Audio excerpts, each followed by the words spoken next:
الله أكبر الله أكبر ዮሐንስ 16 ተቀጠቀሱ ቃል እግዚአብሔር ነው የሚለው ዮሐንስ 1 ለምን ያምኑ ቃል እግዚአብሔር ነው የሚለው ካመኑ እሺ ያኛውን መጀመሪያ ሰው እኮ ካላመነው መጽሐፍ እኮ አይጠቅስም። ሰማችሁት? ሁለት ነጥቦችን አንስቷል።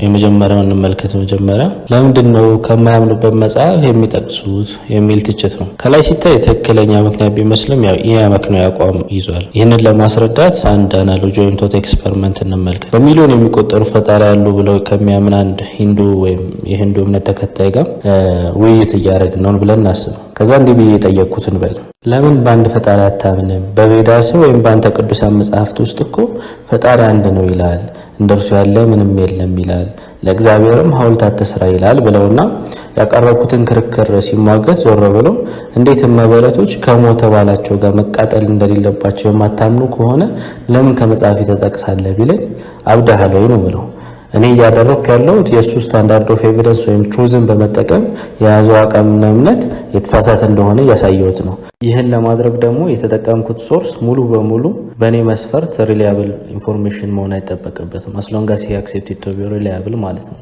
ለምሳሌ አንድ ክርስቲያን ወይ ሂንዱ ወይም አይሁድ አንድ ሙስሊም አልኮል ሲጠጣ አይቶ ቁርአን አልኮልን መጠጣት ይከለክላል፣ ስለዚህ ኃጢአት እየሰራህ ነው ቢለው ይህ ክርስቲያን ወይም ሂንዱ ወይም አይሁድ ቁርአንን የፈጣሪ ቃል ነው ብሎ ስለተቀበለው ነው ማለት አይደለም። ይልቁንም የሰውየውን ማስረጃና መስፈርት በመጠቀም በድርጊቱ ወይም በፖዚሽኑ ሊሆን ይችላል ትችት ሰነዘረበት እንጂ። ስለዚህ ይሄ ነው የመጀመሪያው ነጥብ። ሁለተኛው ነጥብ ደግሞ ደብል ስታንዳርድ ነው። ምክንያቱም አባ ገብረ ኪዳን ግርማ ቅድም የኮነኑትን ድርጊት ማለትም ከማያምኑበት መጽሐፍ የሚጠቅሱት ለምንድን ነው ያሉትን ድርጊት ራሳቸው ሲተገብሩት እናገኘዋለን። እንደ ምሳሌ ብቻ አስቀምጬው አልፋለሁ።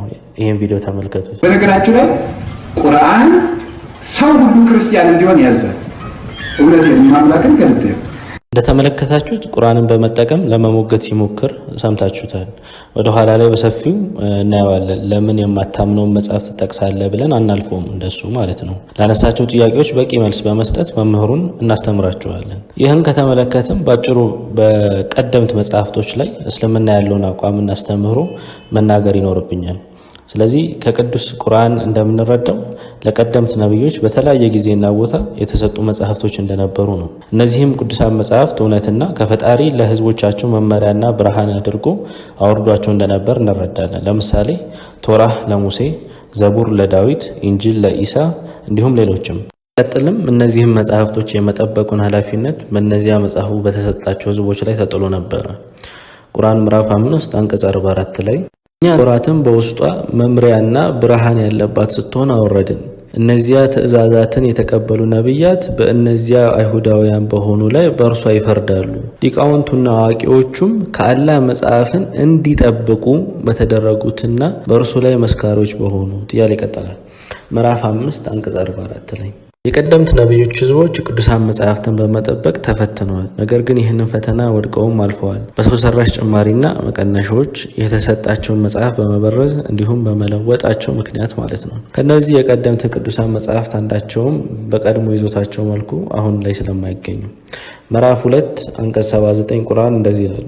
ለእነዚያም መጽሐፍትን በእጆቻቸው ለሚጽፉና ከዚያም በእርሱ ጥቂትን ዋጋ ሊገዙበት ይህ ከአላህ ዘንድ ነው ለሚሉ ወዮላቸው። ለእነርሱም ከዚያ እጆቻቸው ከጻፉት ወዮላቸው፣ ለእነርሱም ከዚያ ከሚያፈሩት ኃጢአት ወዮላቸው ይላል። ምዕራፍ 3 አንቀጽ 78 ላይ እንደዚሁ እርሱ ከመጽሐፍ ያይደለ ሲሆን ከመጽሐፍ መሆኑን እንድታስቡ በመጽሐፍ ምላሶቻቸውን የሚያጣመሙ ክፍሎች አሉ። እርሱ ካላህ ዘንድ ያልሆነ ሲሆን እርሱ ካላህ ዘንድ ነውም ይላሉ። እነርሱ የማያውቁ ሲሆኑ በአላህ ላይ ውሸትን ይናገራሉ ይለናል። በዚህ መሰረት የቀደምት ቅዱሳን መጽሐፍት አንዳቸውም ቢሆን መቀደምት ይዞታቸው ሙሉ በሙሉ እንደማይገኙ ከተረዳን ነቢዩ መሐመድ ሰለላሁ ዐለይሂ ወሰለም ለሰው ልጆች ሁሉ የተላኩ የመጨረሻው ነቢይ ስለሆኑ ከእርሳቸውም በኋላ የሚመጣ ነቢይ ስለሌለ ፈጣሪም የመጨረሻዊቱን ኪዳኑን ቅዱስ ቁርአንን ላከ ማለት ነው። እንዳያለፉት ቅዱሳን መጽሐፍት በተመሳሳይ መልኩ በሰዎች እንዳይበረዝ ለማድረግ ቅዱስ ቁርአንን የመጠበቅ ኃላፊነቱን የወሰደው ፈጣሪው ራሱ ሆኖ ተገኘ ማለት ነው። ፈጣሪም እስከ ዓለም ፍጻሜ ድረስ ይህንን ንግግሩን ለመጠበቅ በቅዱስ ቁርአን ውስጥ ግልጽ የሆነ ቃል ኪዳን ገብቷል። ኢና ናሕኑ ነዘልና ዚክራ ወኢና ለሁ ለሓፊዙን፣ እኛ ቁርአንን እኛው አወረድ ነው እኛም ለእርሱ ጠባቂዎች ነን አለ ምዕራፍ 9 አንቀጽ 15 ላይ። ቁርአን የወረደበት አንዱ ምክንያት የቀደምት መለኮታዊ መጽሐፍቶችን የሚያረጋግጥና የሚያርም ፍጹም የፈጣሪ ቃል ስለሆነ ነው። የቅዱስ ቁርአን ሌላ መጠሪያ ስሙ አልፉርቃን ነው። ትርጉሙም መስፈርት ማለት ነው።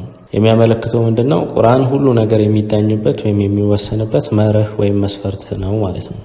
ስለዚህ ቁርአን ትክክልና ስህተቱን፣ እውነትና ውሸቱን የሚያጣራ መስፈርት ነው።